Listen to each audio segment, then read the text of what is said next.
여러분 안녕하십니까? 포항 MBC 뉴스입니다.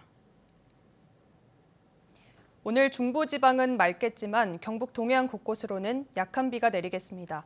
낮 최고 기온은 24도에서 25도로 종일 선선하겠습니다. 조주경 기상캐스터입니다. 연일 이어지는 비에 가을은 아직인 건가 싶으실 텐데요. 아침 저녁으로 공기가 불어드는 걸 보니 가을 냄새가 풍기기 시작했습니다. 다만 피부에 닿는 공기가 차갑습니다. 건강 관리에 힘써주시기 바랍니다. 모레까지 동풍이 불어드는 경북 동해안 지역은 가끔 빗방울이 떨어지겠습니다. 일단 내일까지 예상되는 강수량은 5에서 10mm 정도로 적겠습니다. 내일까지는 다소 강한 바람이 불겠는데요. 일단 포항과 경주에는 오늘 아침에 빗방울이 떨어지는 곳이 있겠고요. 오전 중에는 소강 상태를 보이다가 오후 들어서 경북 동해안 곳곳으로 비가 내리겠습니다. 이어서 자세한 오늘 날씨 보겠습니다. 아침 기온은 17도에서 21도 분포로 어제와 비슷하게 출발하고 있습니다. 한낮에는 포항과 영덕, 울진 24도, 경주 25도까지 오르면서 낮 기온은 어제와 비슷하거나 1도 정도 높겠습니다. 울릉도와 독도는 오후 들어서 맑은 하늘 볼 수 있겠습니다. 한낮 기온 울릉도와 독도 24도 선에 머물겠습니다. 동해바다의 물결은 중부 해상에서 최고 1.5m, 남부 해상에서는 먼바다를 중심으로 3m까지 높게 일겠습니다. 우리 지역은 주말 동안 빗방울이 조금씩 떨어지는 곳이 있겠고요. 다음 주 화요일부터는 또다시 전국에 비를 뿌릴 전망입니다. 날씨였습니다. 월성원전 인근 주민들이 핵으로부터 안전하게 살 권리를 주장하며 농성을 벌인 지 벌써 7년이 됐습니다. 재산권을 침해받으며 수십 년간 고통을 당해왔는데 이 국회에서 원전 인근 주민들의 피해를 구제해줄 이주대책지원법이 발의돼 입법 여부에 관심이 모아지고 있습니다. 이 법이 통과되면 전국 5개 원전, 인근 주민 6천여 명이 지원받을 수 있습니다. 김영일 기자가 보도합니다. 지난 2014년 시작된 월성원전 이주대책위원회의 천막 농성이 7주년을 맞았습니다.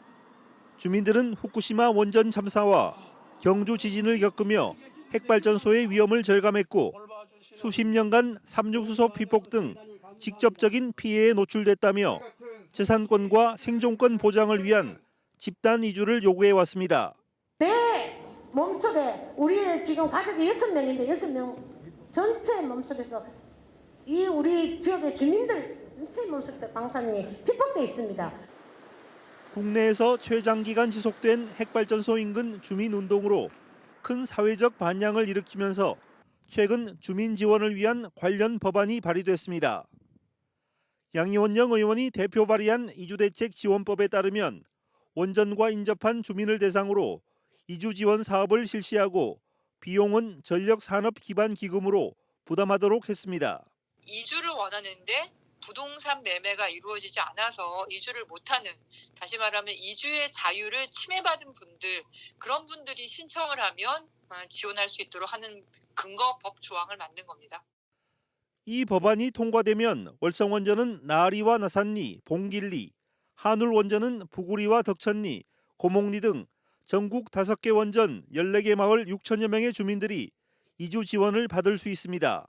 농성한 지 7년을 경과하고 있거든요. 실제로 그 주변의 주민들이 피폭도 당하고 있고 주거 환경이 상당히 열악합니다. 그렇기 때문에 하루빨리 이주대책 법안이 통과되어서 주민들이 이제 할 수 있는 법적인 근거를 마련해야 합니다. 한편 지난 20대 국회도 원전 인근 주민 이주대책 지원 관련 법안 2건을 발의만 한 채 아쉽게 처리하지 못했는데 이번 21대 국회에서는 법안이 반드시 통과되길 주민들은 간절히 바라고 있습니다. MBC 뉴스 김형일입니다. 포항시가 정부 재난지원금과 별도로 집합금지와 영업제한 등으로 피해를 본 소상공인에게 시 재원 160억 원으로 지원금을 지급합니다. 지급 대상은 지난 6월 30일까지 국세청에 사업자 등록이 돼 있고 현재 포항에서 영업 중인 소상공인입니다. 지난해 12월 18일부터 올해 7월 6일까지 집합금지로 피해를 본 유흥주점, 노래연습장, 목욕탕 등 1,800여 개 업소에 각 100만 원, 영업 제한으로 피해를 본 식당, 카페, 미용실, 숙박업소, 학원, 교습소 등 15,000여 개 업소에 각 50만 원, 기타 일반 업종에는 사업체당 30만 원이 지급됩니다. 학교 학교 급식실의 조리 환경이 생각보다 열악합니다. 이 코로나19로 급식 시간이 길어지면서 더 애를 먹고 있는데요. 한 사립학교 급식실 조리원들이 자신들이 일하는 조리실의 근로 환경이 너무 열악하고 위험하다며 개선을 요구하고 있습니다. 손은민 기자가 보도합니다. 대구의 한 사립학교 급식실, 조리원 한 명이 학생 2,000명이 먹을 쌀을 혼자 힘겹게 옮깁니다. 펄펄 끓는 기름과 물 앞에서 열기를 온몸으로 느끼며 바쁘게 음식을 만듭니다. 조리원 한 명이 담당하는 평균 학생 수는 110여 명. 매번 일선은 모자라고 시간은 빠듯해서 이리 뛰고 저리 뛰다 보면 다치기 일쑤입니다. 일로 갔다 절로 갔다 여기도 붓고 저기도 붓고 많이 하니까 그게 너무 힘들어가지고 왔다 갔다 하다 보면은 무릎 같은데 다른 데 팔 같은데 좀 멍이 많이 들어요 사실. 자, 열탕에서 이제 화상이 많이 있고 좀 그래요. 이제 조심한다 그래도. 코로나19 여파로 근무 환경은 더 열악해졌습니다. 소독과 청소 업무는 서너 배 더 많아졌습니다. 식자재에서 나오는 각종 폐지와 쓰레기를 치우는 것도 조리원들 몫입니다. 아저씨가 정년이 돼서 그만두셨는데 그 자리를 메꿔달라고 우리가 수차례 얘기를 했지만 학교 측에서는 그냥 구한다, 사람 구하기 힘들다. 8시간 근무 중 쉴 수 있는 건 식사 시간 30분이 고작입니다.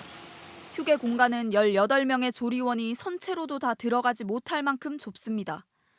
제대로 쉴 시간도 공간도 없는 셈입니다. 몸은 금방 땀과 음식 냄새로 범벅이 되지만 편히 씻을 곳은 물론이고 옷을 빨 세탁기도 없습니다. 급식실 조리원들은 열악한 근로 환경을 개선해 줄 것을 요구하는 시위를 학교 앞에서 계속 벌이고 있습니다. 대구시 교육청에 대해서는 학생 수당 조리원 수 기준을 현실에 맞게 늘려줄 것을 요구했습니다. 학교 측은 내년 교육청의 지원을 받아 휴게 공간을 개선하고 식당 현대화 공사도 진행할 계획이라고 설명했습니다. MBC 뉴스 손은민입니다. 해양수산부는 가을철 성어기와 태풍 등에 대비해 11월까지 가을철 해양안전관리 강화 대책을 추진합니다. 선박 실내 안전사고와 충돌, 화재 사고에 대비한 현장 점검을 강화하고 고용노동부와 함께 양반기 끼임 등 조업 중 발생하는 어선 사고에 대한 지도 점검도 이뤄집니다. 또 추석 연휴에 대비해 여객선 특별 안전점검을 벌이고 위험물 운송 선박에 대한 점검도 강화합니다. 한편 최근 5년간 발생한 해양 사고는 13,700여 건으로 이 가운데 31%가 가을철에 집중됐습니다. SK머티리얼스가 신성장 동력으로 떠오른 배터리 소재 공장 건립을 본사가 있는 영주가 아닌 상주에 추진하면서 영주시가 반발하고 있습니다. 시도 의원들이 항의 시위를 시작하고 다음 주부터는 범시민 집회를 예고하는 등 반발 수위를 높이고 있습니다. 엄지원 기자입니다. 영주시 상주일동 SK머티리얼즈 본사 앞 이영호 영주시의장이 피켓을 들고 1인 시위를 벌이고 있습니다. 황병직 경북도의원도 시위를 이어갑니다. SK머티리얼즈가 상주 청리 산업단지에 추진 중인 8,400억 규모의 배터리 소재 공장 건립을 저지하기 위해서입니다. 의원들은 수십 년간 잦은 폭발과 가스 사고에도 영주시는 기업을 지켜왔다며 SK머티리얼즈의 사회적 책임을 강조했습니다. 폭탄 같은 기업은 영주에 두고 알짜배기 기업, 배터리 기업은 상주로 간다 하는 것은 도저히 이해가 되지 않습니다. 일방통역을 하고 있어서 협의할 의지가 없는 것 같아서 이런 시위를 하게 되었습니다. 영주시의회는 당초 어제 SK머티리얼즈 관계자들과 만나 대책을 촉구하려 했지만 취소했습니다. 전날 SK머티리얼즈 이용옥 사장이 상주 지역구인 이미자 국회의원을 만나 안전관리와 지역인재 채용을 약속하면서 상주 투자를 사실상 공식화한 겁니다. 영주시의원 전원은 오늘부터 릴레이 1인 시위를 시작하고 다음 주 범시민 집회도 예고하고 있습니다. 하지만 SK머티리얼즈는 2023년 초로 다가온 배터리 소재 생산을 위해서는 공장 부지가 조성돼 있는 상주가 유리해 결정을 뒤집기는 어렵다는 입장입니다. SK머티리얼즈는 영주 공장에 대한 추가 확장과 지역사회 공헌 사업도 준비 중이라고 밝혔지만 한번 끌어오른 지역 민심을 가라앉히긴 쉽지 않아 보입니다. MBC 뉴스 엄지연입니다. 경상북도가 민생 기살리기 정책의 하나로 추진한 소상공인 카드 수수료 지원 사업 신청이 이달 말 마감합니다. 지난해 매출액 4억 원 이하 소상공인을 대상으로 지난 4월 12일부터 접수를 시작해 지난달 말까지 총 6만 5천여 건이 접수됐습니다. 시군별로는 포항 13,000여 건, 구미 10,000여 건, 경주 7,000여 건 등이며 업소당 최대 50만 원까지 카드 수수료를 지원합니다. 경북도 의회가 군의군의 대구시 편입에 대해 결론을 내지 못했습니다. 이 본회의에서 전체 의원이 참여하는 무기명 투표가 진행됐지만 편입 찬성과 반대 이 두 개안이 모두 채택되지 못했습니다. 김건혁 기자입니다. 경북도 의회는 본회의를 열고 군의군의 대구 편입에 대한 찬성과 반대 두 개 수정안을 차례로 상정해 찬반 토론을 진행했습니다. 군의군 대구 편입은 공동 합의문 이행에 따른 도의원으로서의 신의를 지키는 것이며 통합 신공항 건설의 원활한 추진, 편입을 위한 경상북도 관할구역 변경 절차 이행은 공항 건설이 본격적으로 추진되는 시점에서 다시 논의되는 것이 타당합니다.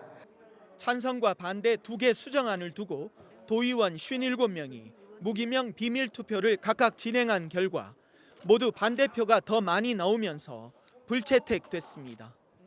상임위에 이어 본회의에서도 군의군의 대구시 편입에 대한 입장이 결정되지 않음에 따라 경북도의회는 찬반 의견을 모두 채택하지 않는 것으로 경상북도에 통보하기로 했습니다. 경상북도는 의견 수렴 절차가 마무리된 만큼 후속 절차를 진행하겠다는 입장입니다. 대구에 띄주는데 전원이 반대해야 될 판인데 그래도 과반 정도가 찬성을 했다는 것은 많이 대구 경북 발전에 의해서 공항 발전에 의해서 의원들께서 대승적 차원에서 결정했다 그렇게 생각합니다. 경상북도는 이달 중으로 군의군을 대구시에 편입하는 경상북도 관할구역 변경안을 행정안전부에 건의할 계획입니다. 이후 행정안전부 검토와 법률 개정안 마련, 법제처 검토, 법률 개정안 국회 제출 등의 절차를 거쳐야 합니다. 군의군은 당장 실망스럽다는 반응을 내놓았습니다. 경북도의회의 결정이 구속력을 갖는 건 아니지만 대구시의회와도 차이가 있는 만큼 앞으로 편입 추진과 신공항 이전 건설 사업에 어떤 영향을 줄지 주목됩니다. MBC 뉴스 김건엽입니다. 국립공원공단은 가을 단풍철을 맞아 16개 국립공원 24개 탐방로를 예약제로 운영합니다.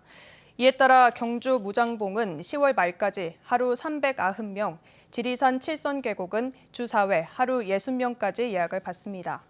또 주황산 절골은 오는 16일부터 11월 14일까지 운영하고 가야산 만물상은 12월 31일까지 예약을 받는 등 탐방로의 특성에 따라 시기를 달리해 예약제 운영에 들어갑니다. 경북도 토속어류 산업화센터는 어업인을 대상으로 한 온라인 교육 시스템을 구축했다고 밝혔습니다. 이번 온라인 교육 시스템은 코로나19 사태가 장기화됨에 따라 어업인들을 대상으로 어업 신기술을 보급하고 정보화 교육을 통해 전문 인력을 육성하기 위해 만들어졌습니다. 경북도는 다음 달부터 양식어가와 창업 희망자, 귀촌자 등을 대상으로 교육 프로그램을 시범 시행할 계획입니다.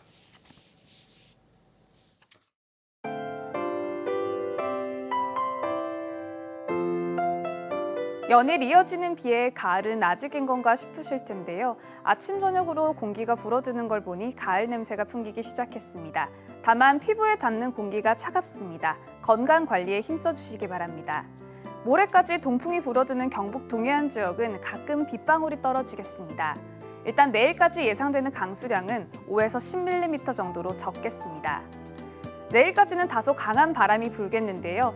일단 포항과 경주에는 오늘 아침에 빗방울이 떨어지는 곳이 있겠고요. 오전 중에는 소강 상태를 보이다가 오후 들어서 경북 동해안 곳곳으로 비가 내리겠습니다. 이어서 자세한 오늘 날씨 보겠습니다.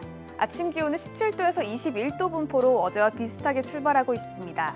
한낮에는 포항과 영덕, 울진 24도, 경주 25도까지 오르면서 낮 기온은 어제와 비슷하거나 1도 정도 높겠습니다. 울릉도와 독도는 오후 들어서 맑은 하늘 볼 수 있겠습니다. 한낮 기온 울릉도와 독도 24도 선에 머물겠습니다.